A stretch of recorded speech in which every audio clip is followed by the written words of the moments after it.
Hey, my linear algebra friends, I thought we would do some examples of linear transformations or not today and look at things like one-to-one, onto, maybe talk a little bit about the kernel and the image of the linear transformation. So in your course packet, you've got 5 examples that I left for you to try out, and I'm going to do them right here so that we can compare answers. So the first one is this function L that goes from R2 to R, which we can think of if we want to as vectors in R2 to real numbers, and it's defined via L of vector xy gives us the real number x squared y. And we want to check if this thing is a linear transformation, and if it is, then we'll look at whether or not it's one-to-one and onto. So we've got to check that it preserves addition, and that it preserves scalar multiplication. So let's see what happens if we do this. Let's take L of xy plus, I don't know, uv. And what we get there is L of x plus u and y plus v, which gives us x plus u squared times y plus v. And if I FOIL this thing out, by which I mean I'm going to do my distribution properly, but of course I learned in the era of FOIL, so I say FOIL. This becomes x squared plus 2u plus u squared times y plus v, and I'll leave it at that. We want to check and see if this is the same thing as applying L to each vector individually and then adding them together. So let's do that over here. If I take L of xy plus L of uv, I'm going to get x squared y plus u squared v, and a little investigation, like, so if I plugged in some numbers, I'd see that these are not always equal.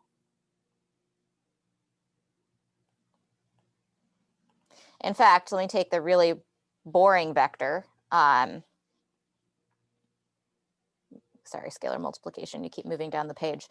Let's say if I look at L of 1, 1 plus 1, 0, this tells me that I'm going to get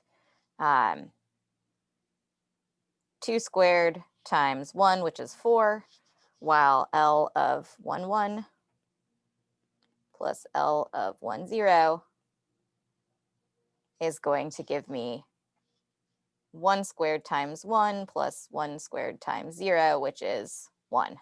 And 1 and 4 are not equal. So this is not a linear transformation. Nope. That means we don't have to check scalar multiplication. If it fails either one of these, it fails. But let's check scalar multiplication just for the practice. So this is just optional recreational math at this point, right? This is not necessary, but not bad practice. So let's say I look at L of c times xy. Well, scalar multiplication gives me a c with the x and a c with the y.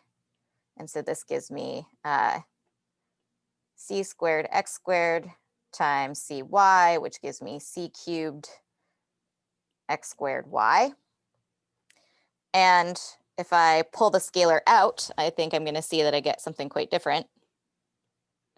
I get c times x squared y. And if c is anything other than 1, these are going to be, or 0, or I guess -1. Okay, so if c is not 0, 1, or -1, these are going to be different, not always equal. Right, so if we take like 2 times c equals 2, and our vector, we could take 1, 1 again, would give us a counterexample. So we'll give us an example where these aren't equal.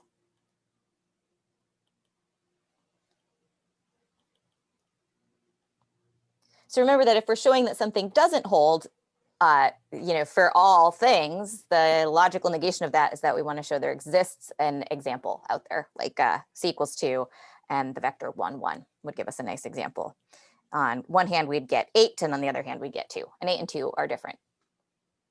Okay, so that's this is a function. It's fine, it goes from R2 to R. We could probably come up with a way to graph it in some sort of interesting way, but it's not a linear transformation. So we're not going to study it using the tools of linear algebra. Okay, let's try another example. Example 2, we're going to take L from the set of polynomials of degree at most 2 to polynomials of degree at most 1. And we're going to do this by taking the derivative. So L of a polynomial P of t is going to be d dt of P of t. That's another name for L if we want to think about it this way, which is going to be P prime of t, the derivative with respect to t. So actually, let's just call it that. Let's just rename it. We're going to call this d dt, a differential operator here. So d dt just means take the derivative with respect to t, which you probably remember from calculus. So let's see what happens if we look at addition. If I take d dt of P of t plus Q of t, I am taking the derivative of a sum, which turns out to be the sum of the derivatives. That's a calculus rule that we know, right? So turns out that this is true by calculus. Right, that's just saying that if I take the derivative of P plus Q, or maybe I'll write it this way. So P plus Q prime of t is the same thing as P prime of t plus Q prime of t. And that's a fact you use all the time in calculus. And you're probably not going to be surprised to learn that scalar multiplication works the same way. So if I take the derivative of a constant times a function, I get c times the derivative of that function. Right, that's the derivative rule that maybe you've seen as, Cp prime of t is the same thing as Cp prime of t. Again, this is by calculus. We take these facts for granted in calculus. So this is a linear transformation. The function d dt is a linear transformation. As a sanity check, let's just make sure that if I take a polynomial of degree at most 2, I'm going to get a polynomial of degree at most 1 when I do this. So I don't know, let's say it's a furthermore. Furthermore, if we remember our power rule for these things and various other things, if I look at d dt of a squared, a t squared plus bt plus c, that's going to be 2at plus b. Right, that's just how we take derivatives. And I believe that, even though I haven't taught calc in a couple of years, I think I'm still right about this. All right, cool. So let's think about now whether this thing is one-to-one or onto. So one-to-one, or injective, if you want to use that word instead, means that each output comes from one input.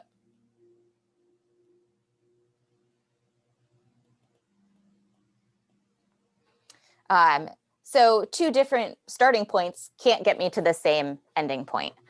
But I think that we can kind of see, like, since we lose the constant when we take the derivative, there's probably lots of ways to get the same polynomial out.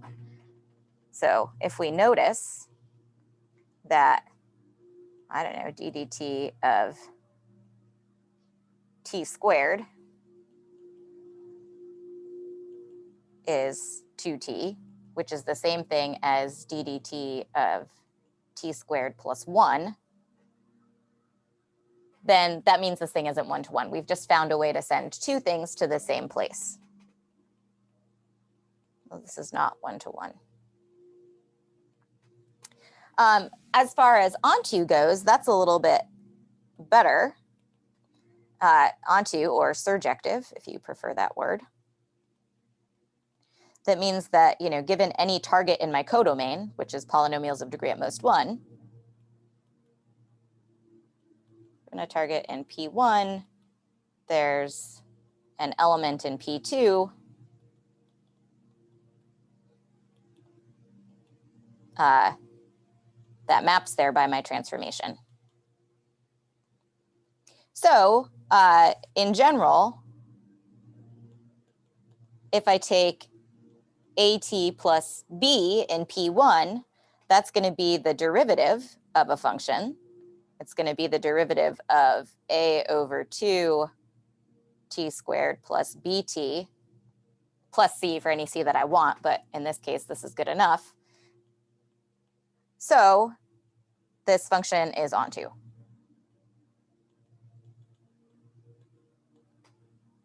Cool, so we've got a one-to-one and onto, or sorry, we've got a function, an example of something that's not one-to-one, but is onto. And if we want to think about the image of our domain, R2, which is another way of saying the range of d dt, since it's onto, it's, what, R2, listen to me, I mean P2, right? We've got polynomials of degree at most 2. The range is all of P1 because it's onto, right? So that means that the places we can get in our codomain happens to be the whole codomain. So, and the kernel, so the kernel of d dt, the definition of the kernel is the set of all p of t in P2 where the derivative is 0. And we know enough about derivatives to know that those things that have 0 derivatives are constant functions. So it's the set of constants. So it's a set of c in P2 where c is a real number. Or if you prefer writing it this way, it's 0t squared plus 0t plus c, where c is a real number. So that tells us a little bit about the image, the things that we get as outputs for this function, and the kernel, the things that get sent to 0. Okay. The next example that I have is, I'll call it integration from P1 to P2 via the integral of P of t dt, right? So that's going to be my function. And I'm thinking of this as the general antiderivative. So we're not going to worry about a plus c term. We'll assume that that's, that plus c is 0. A way that you could get around this is you could make it a definite integral from like 0 to 1 or something like that. But in this case, we'll just assume that we're not tacking on that plus c. Isn't that nice? Usually you get points taken off for that, but not in linear algebra. We just say, oh, we don't care about that. In fact, if we made this like +1 or something like that, it would break being closed under addition. And I'll leave that to you to check. So I'm not going to do this one. I'm going to let you check that it's a linear transformation. It's going to be a lot like the previous one. Things kind of work out by calculus. We know that the integral of a sum is the sum of the integrals, and an integral of a constant times a function is the constant times the integral. You can check that it's going to be, let's see, it's going to be 1-to-1, I believe, but not onto. So I'm tentatively saying, yes, I think this is true, and no, I think it's not onto. And that's because we can't integrate to get a non-zero constant, right? If we're taking the general antiderivative, I can't get like the integral of something that's going to give me, say, 2, right? So so let you play with that. It kind of ties calculus together with what we've been thinking about with these things. And then you can play around with the kernel and the image. Okay, now this next one is one I'm pretty excited about because it kind of previews something we're going to talk a little bit about a little later in the semester. So this is number 4 in our course packet.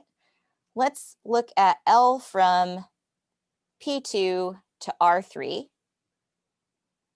So we've got polynomials of degree at most 2, and we're sending them to vectors in R3 via L of AT squared plus BT plus C equals ABC.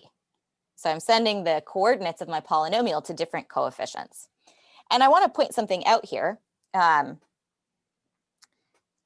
Maybe we could notice something about this function before we get into proving that it's a linear transformation.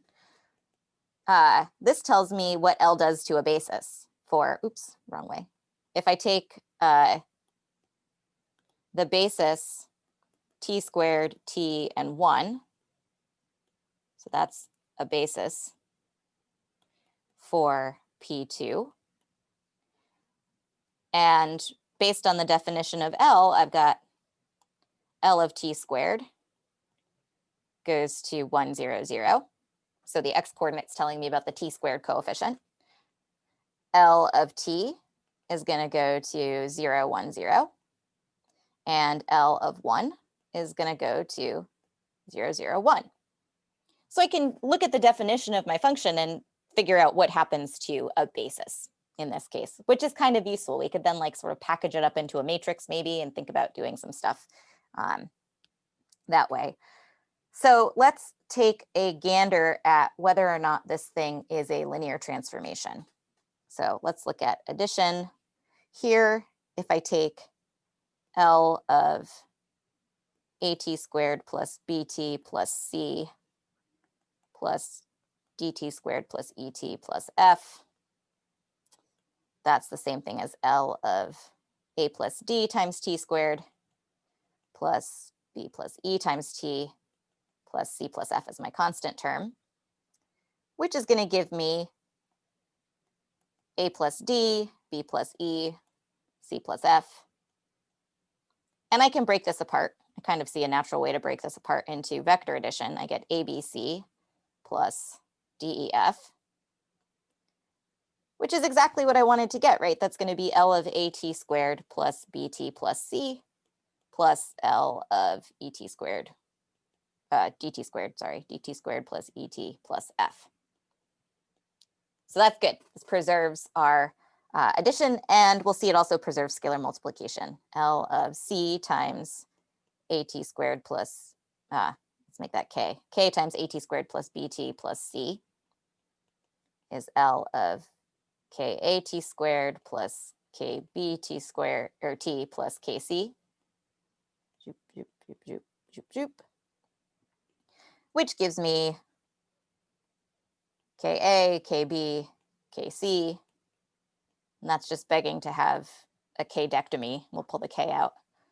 So we have K times ABC, which is K times our linear transformation, AT squared plus BT plus C. So this preserves scalar multiplication as well, which is great news. Okay, let's think about one-to-one and onto. 1, 2, 1. So let's suppose L of AT squared plus BT plus C is the same thing as L of ET squared plus, DT squared plus ET plus F. And that's going to be,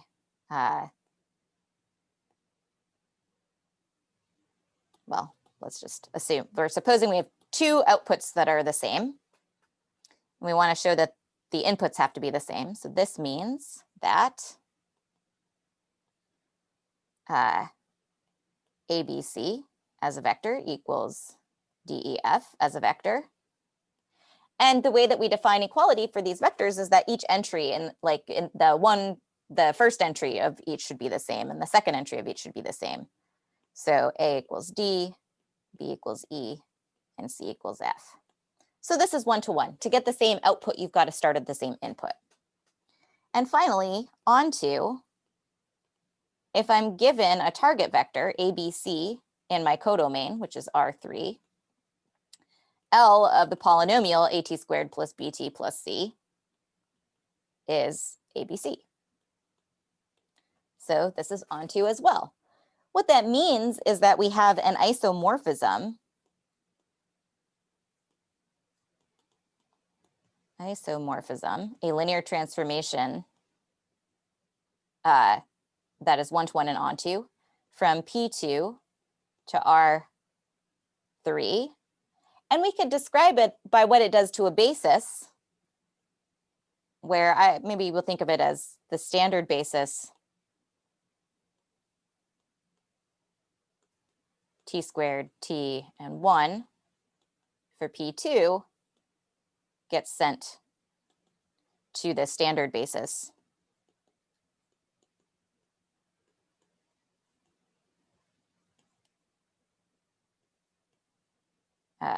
E1, E2, E3, those 3 coordinate vectors above for R3.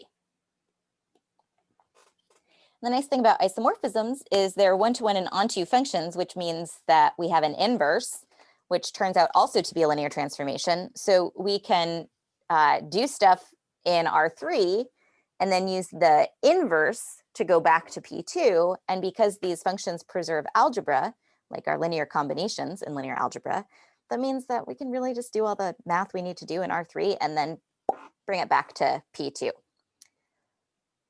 Okay, very last example, and I will leave this one for you legitimately to play with on your own, but it's kind of fun. I'm going to take the set of n by n matrices and send them to the real numbers by taking a matrix to its trace. And you can show me that that's going to be a linear transformation. So verify that this is a linear transformation.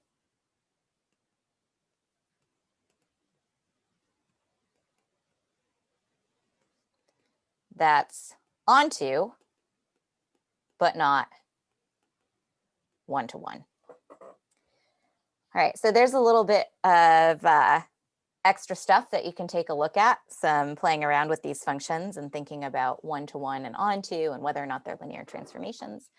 And I will see you all in class.